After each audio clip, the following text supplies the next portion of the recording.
Je me tourne maintenant vers Kader Al-Lab, mathématicien et actuellement conseiller du président du Conseil économique et social d'Algérie.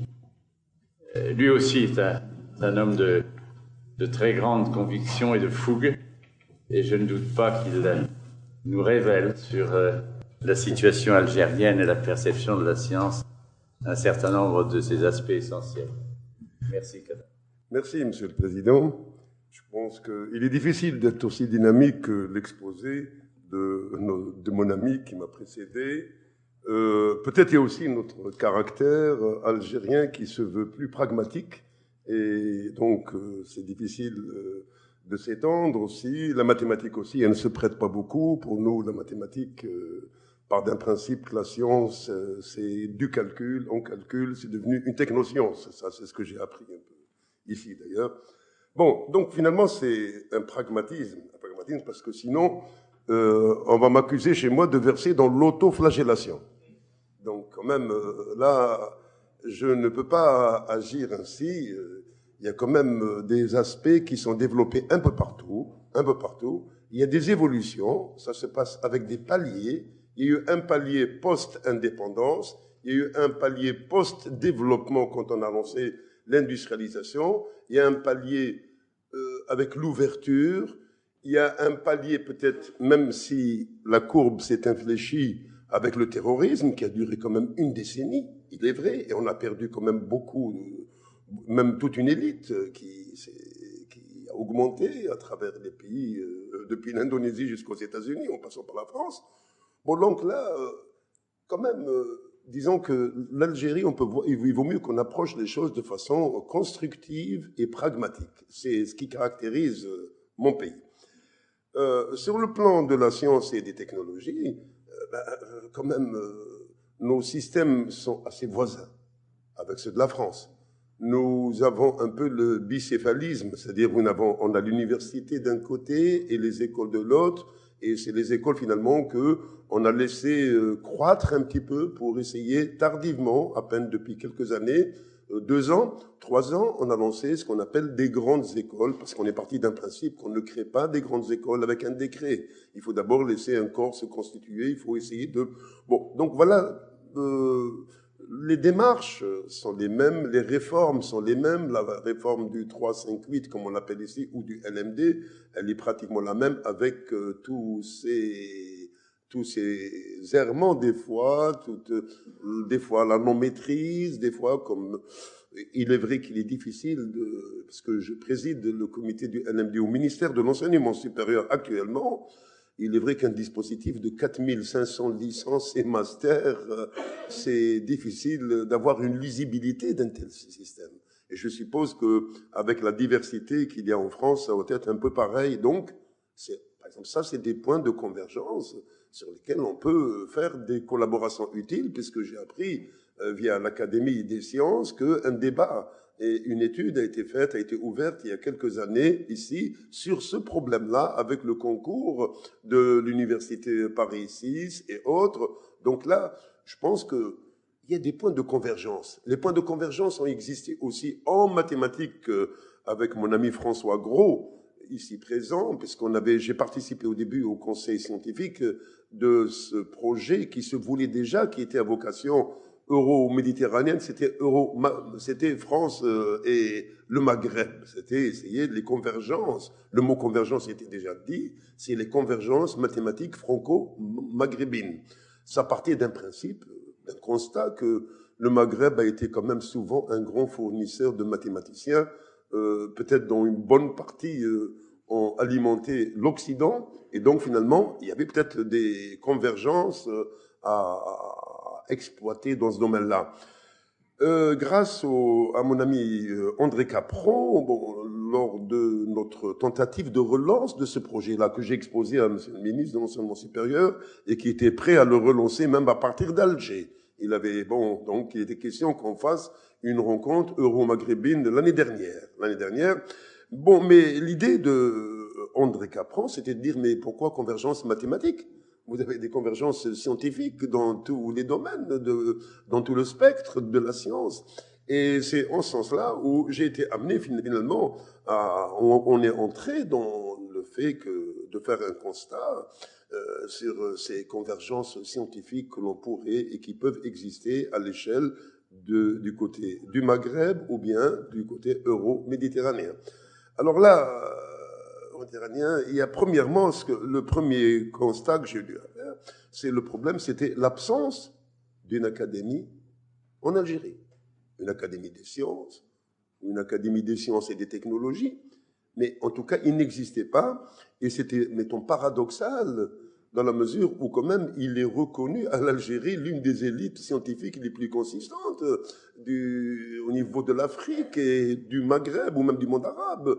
C'est confirmé d'ailleurs dans le dernier classement de Thomson Reuters qui donne l'Algérie, qui classe l'Algérie selon l'indicateur publication comme étant parmi les 5 premiers pays. En Afrique, il divise tout le spectre en 20e spécialités et l'Algérie apparaît dans ce recueil, dans ce ranking, comme étant parmi les 5 premiers pays, même si, bon, je pense quand même, ça c'est l'un des points, c'est dire quand même, c'est un paradoxe. Comment ça se fait qu'un tel pays ne dispose pas? Et finalement, l'académie, au fil des débats, c'est dire finalement, et c'est là où on a été amené au GIDE. Le GIDE, on y a été amené en disant, mais au fond, ça va donner toute cette ouverture vers la sphère académique régionale, vers la sphère académique méditerranéenne.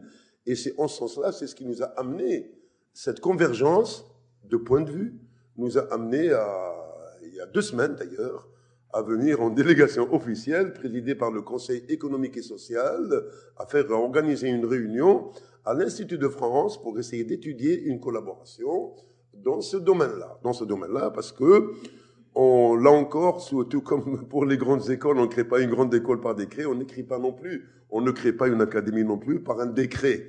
Donc il fallait quand même voir un peu les expériences, et l'expérience finalement, elle s'y prêtait, puisque beaucoup d'académies des jeunes pays qui ont été créées, la plupart de ce que j'ai appris les 25 dernières années, ont été faites avec le concours des pays scientifiquement avancés. C'est surtout ça. Donc finalement, c'était essayer de voir comment on pouvait organiser cette collaboration et le GIDE était là, c'est le cadrage naturel pour cette ouverture vers la sphère académique régionale. C'est l'un des moyens qui va permettre en quelque sorte à la communauté scientifique nationale, c'est-à-dire algérienne, de jouer le rôle scientifique important qui lui revient, puisqu'elle est classée parmi les 5 premiers pays en termes de publication. Quand même, pour jouer le rôle qui lui revient dans notre environnement méditerranéen. Alors donc là, le CNES, pourquoi le CNES? Parce qu'après tout, j'avais lancé aussi une autre collaboration dans le domaine des mathématiques, mais c'était directement envers le ministère technique qui est concerné, qui était le ministère de l'enseignement supérieur et de la recherche scientifique, parce que c'était des mathématiques, donc c'était très précis. Le CNES, le Conseil national économique et social, c'est en tant qu'instance transversale, c'est-à-dire elle n'est pas verticale, elle est sous l'égide de la présidence de la République, donc ça facilite beaucoup de choses en termes de moyens, etc. Il est par définition, il constitue par définition une structure indépendante et autonome. Donc je crois que c'est ce qui est apparu peut-être dans la phase actuelle comme étant l'instance la mieux appropriée pour héberger la réflexion ou l'atelier ou même pour guider et coordonner la constitution de ce premier socle que nous allons faire, j'espère prochainement, qui serait constitutif d'une académie des sciences et des technologies. Je ne sais pas comment elle sera sa configuration, je ne peux pas présager, je sais que les littéraires en cherchent à éviter parce qu'on a peur des perturbations. Bon, mais maintenant on jouera sur le fait qu'on a peur des perturbations et des influences idéologiques aussi. Alors, donc ça c'est un domaine, bon, je crois que c'est un mixage qui est très difficile, mais de toute façon la division disciplinaire elle est naturelle pour se faire des séparations. Donc voilà, en quelque sorte, cette coopération qui est amorcée, elle dicte, j'ai suivi un peu toutes les activités qui sont faites, mais il me semble, on se pose des questions, mais quelles sont les rencontres que l'on pourrait faire? Et il me semble que toute rencontre de formation d'excellence dans tel domaine ou dans tel autre, que ce soit le problème de l'eau, ou demain le problème des technologies ou autre, mais je crois que personne ne peut rejeter, ne peut refuser cette contribution encadrée à un si haut niveau, qui est le niveau de l'excellence régionale. Moi, je crois que là, à mon avis, soyons concrets et pragmatiques. L'Algérie, je sais qu'elle se fera un plaisir de financer. Déjà, pour cette fois-ci, là, comme je l'ai dit à monsieur le président du GID, le CNES a proposé tout de suite que l'on organise la réunion à Alger, la prochaine, si vous voulez, en juillet ou autre. Bon, on considère que c'est relativement tôt, peut-être, qu'il faudrait essayer de cogiter ça, peut-être pour 2013. On essaiera de voir, bon, d'ici là, si on, bon, peut-être pour nous, ça nous paraît un petit peu loin, peut-être. Il y a le rythme de faire une manifestation par an, une rencontre par an. Il y a aussi ça. Je ne sais pas. Je laisse le sujet à l'ouverture. Voilà donc, en quelque sorte, je crois que la plupart des instances algériennes seraient ouvertes à toute diffusion du savoir sous forme d'enseignement qui relève de l'excellence, c'est-à-dire que dans quel que soit le domaine. Et ça, ce n'est l'objet d'aucune discussion. Je doute que ce soit discuté au Maroc ou en Tunisie, voilà. Moi, je sais et je pense que chacun des pays peut quand même offrir un financement pour une prise en charge de manifestations de cet ordre-là qui peuvent se dérouler une fois par an.